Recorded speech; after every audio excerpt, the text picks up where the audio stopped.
These are 10 essential yoga poses to do any day and every day. So we'll begin by lying down on the mat, feet on the floor, arms along your side for some simple pelvic tilts. So find a nice neutral pelvis where you have a little lift in your low back, and then on your inhale, exaggerate that arch, tilting your pelvis forward. And as you exhale, lengthen your low back onto the mat. Inhale, tilt forwards. Exhale, lengthen down. Doing this a few more times on your own breath. And then when you're ready to move on, come to sit all the way up on your mat and find your hands and your knees. So your wrists are going to be stacked right under your shoulders, your knees right under your hips. Take a breath in for cow pose, lengthen your belly towards the floor, draw your shoulders away from your ears. As you exhale, round your spine, tuck your chin in and draw your tailbone towards your heels. Inhale forward for cow, shoulders back. Exhale, spread your shoulders apart for cat. Next, we'll move to downward facing dog. So tuck your toes, lift your knees, and extend your hips all the way away from your hands so you have a nice long spine. Now you can keep your knees slightly bent here if you have tight hamstrings and just work on lengthening your spine. And over time, perhaps your heels will make their way towards the floor.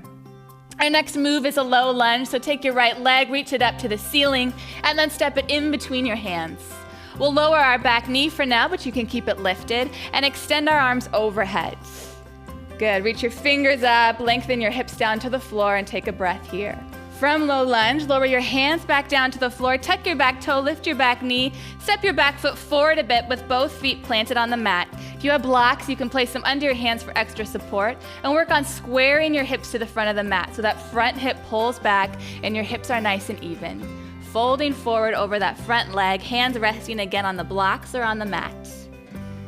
Take this set of poses on the other side, but for now we'll step our back foot forwards into a forward fold, hinging from your hips to lengthen your spine down your legs.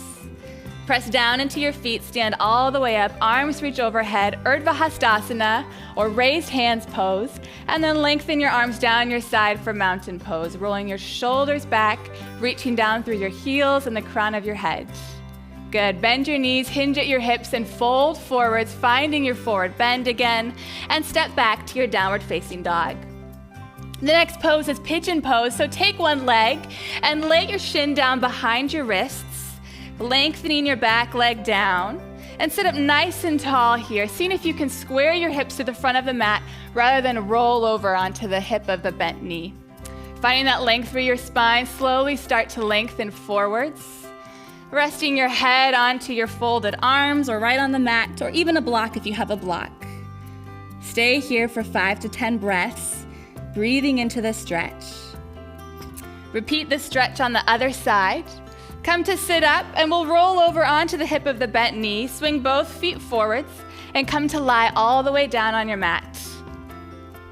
When you get there, bring your knees into your chest, squeezing them in, and then keep one knee into your chest, extend your other leg out to the floor.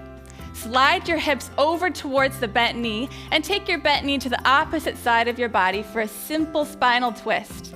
Now your hips are stacked here right on top of the other, and your arms are going to open up to a T. You can look up towards the ceiling or to the opposite hand from your bent knee. Stay here for 5 to 10 breaths, and then repeat on the other side. When you're finished, bring both knees back into your chest. Give them one final squeeze, and then lengthen your legs and your arms out to your sides for Shavasana, corpse pose. Staying here for 10 to 20 breaths.